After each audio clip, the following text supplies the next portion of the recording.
The trickiest part of sailing for me? Not the boat handling or the pilotage, but being flexible in the face of unsettled weather. It's always tempting to have a schedule, but watch how this planned trip to South Uist becomes a circumnavigation of the Isle of Skye, all because two low pressure systems arrive from the Atlantic.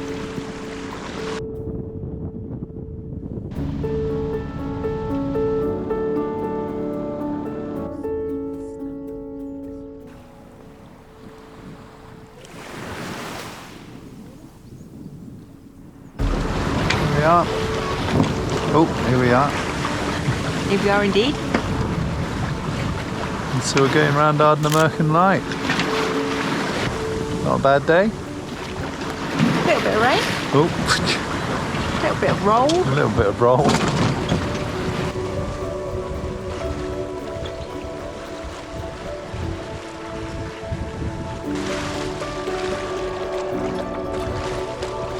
Rain's coming. Rain's coming from behind.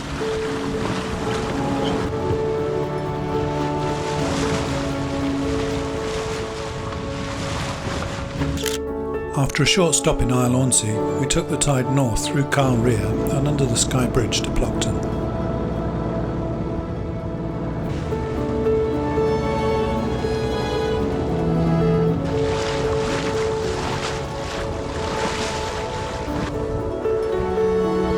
And as always, the Loch Carron dolphins were ready to escort us into the anchorage.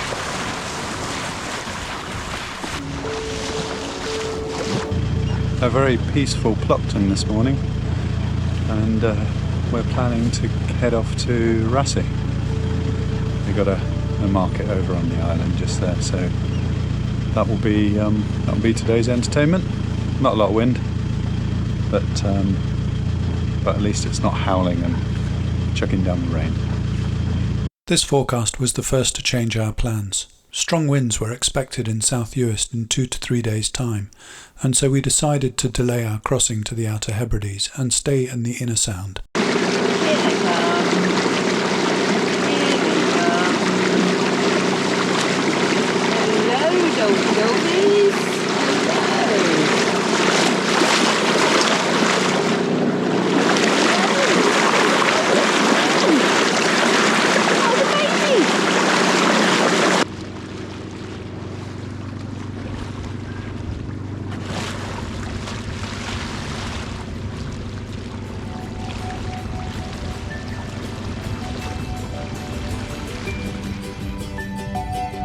In the end, we never made it to the Rassie market because we spent too long watching the dolphins.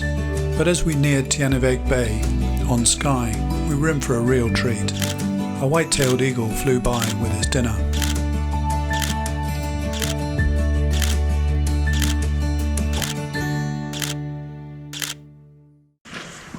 We've abandoned the dinghy on the shore and we're going to walk up that hill. So, little road on the beach leads to that little house.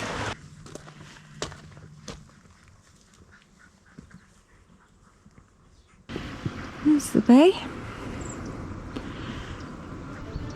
Jane sitting in there. And the path carrying on up.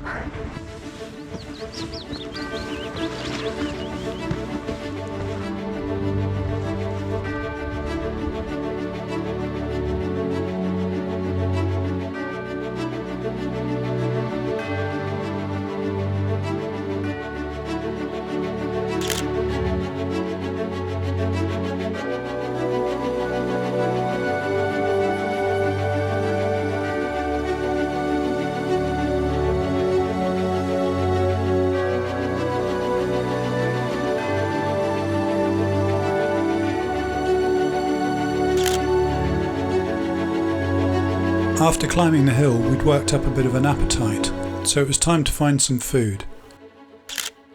First stop was the cake shed that we'd seen at the bottom of the hill. Are there any cakes? No, somebody's eaten all the cakes. Welcome to Crennan Cakes. Oh, weekends. Oh, okay. What's cooking, Petal? The bacon.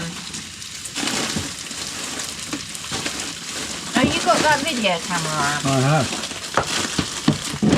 Couldn't find my bread rolls, but I found them now. Okay. We're having BLTs. Yummy, yummy, yummy. With, don't forget, healthy sprouts. Healthy sprouts. The wind arrived as expected, and so we took the opportunity to enjoy Portree as well as some of its local walks. Start of the Scurrybrack walk.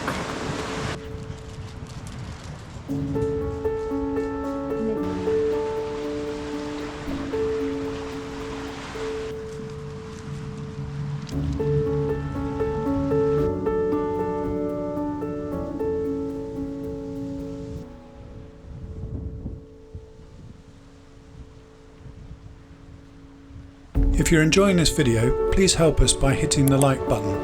And while you're at it, why not subscribe and join us for other trips around the west coast of Scotland.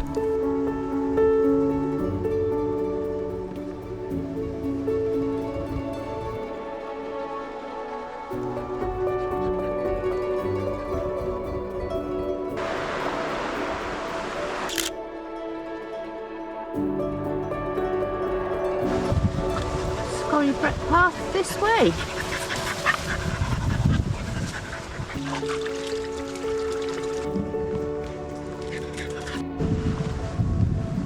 Old man of store over there, but I don't think we can see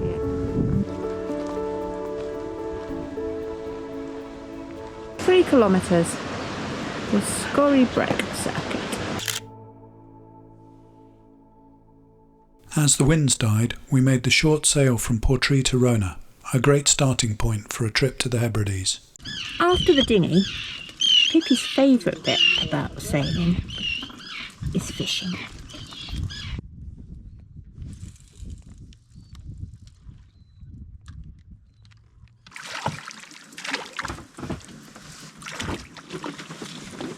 Look at that, Pippi. Now that Pips. Look. Fishy. Fishy for your dinner. No, it's going back, that one, Pippi. It's too tiny. Yep. Baby fishy.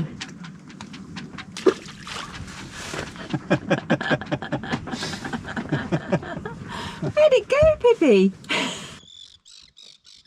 We weren't the only ones fishing.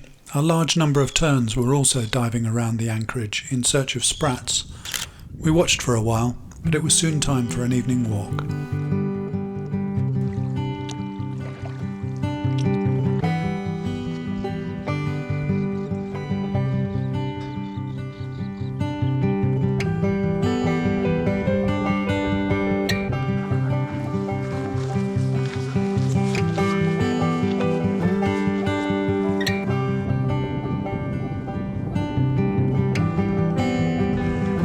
Of heather, and look, just there, some lucky white heather.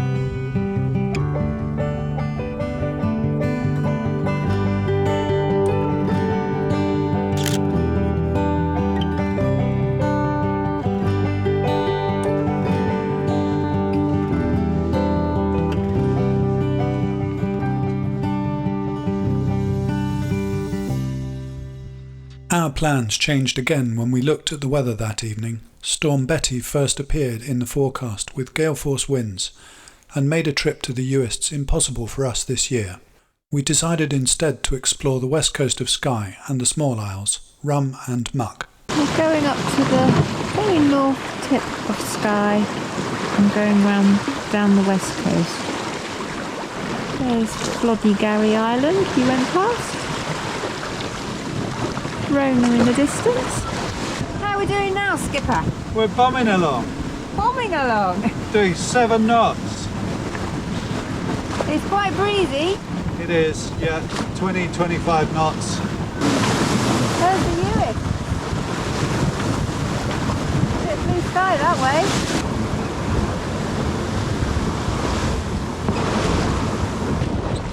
Here we are, nearly all the way across Loch Dunvegan, round this headland and down into Plockton. Dunvegan, where we're going to anchor tonight, next to a castle.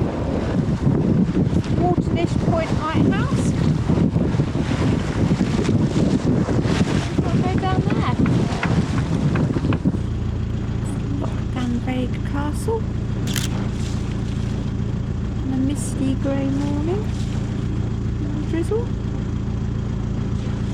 The next leg of our trip would take us around the spectacular Durranish Peninsula, from Loch Dunvegan, past Nice Point and into Gesto Bay at the head of Loch Harport. I've never sailed so close to this coast before, and the calm conditions allowed us to get really close to the massive cliffs and waterfalls.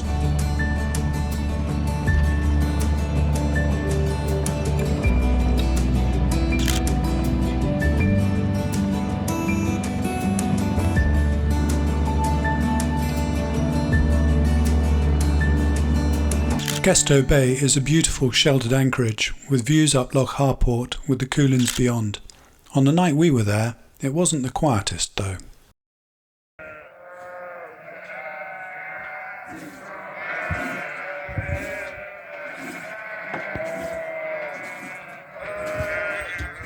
The next leg took us from Gesto Bay to Rum, and, as was normal with this trip, we had dolphins showing us the way.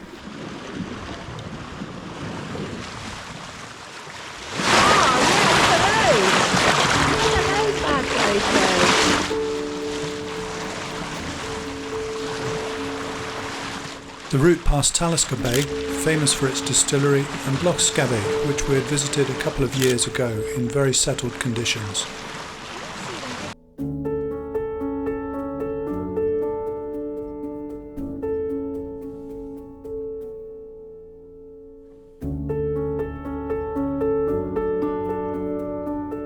The Isle of Rum has the feeling of being a last wilderness, very remote, but with majestic scenery. That said, a deer in front of Kinloch Castle was virtually tame. Found the start of the nature trail, following the yellow signs with the eagle on them.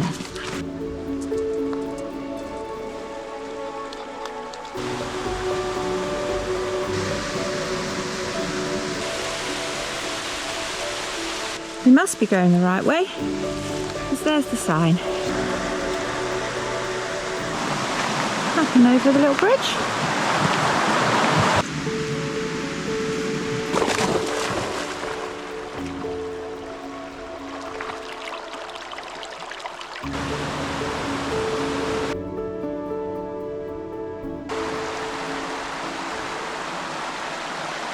As it was very still, there were too many midges and ticks for our liking, so we decided that we would come back on a more windy day. Hello, Mr. Cormorant.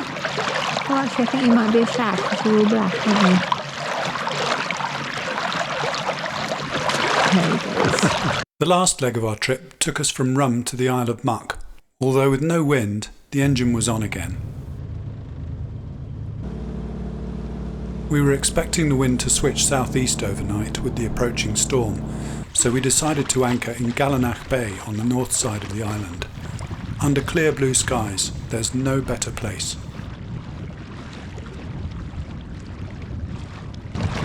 You think it's time to go, do you?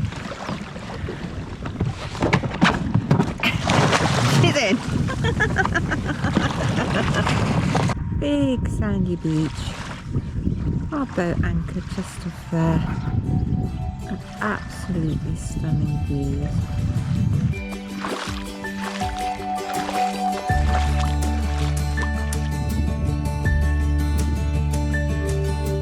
This trip served as a reminder that, although we may set off with plans and expectations, often those plans are torn to shreds, but the payoff is that we see and experience new things that we never expected. If you have enjoyed this video, don't forget to like and subscribe. We'd also love to hear your thoughts in the comments below.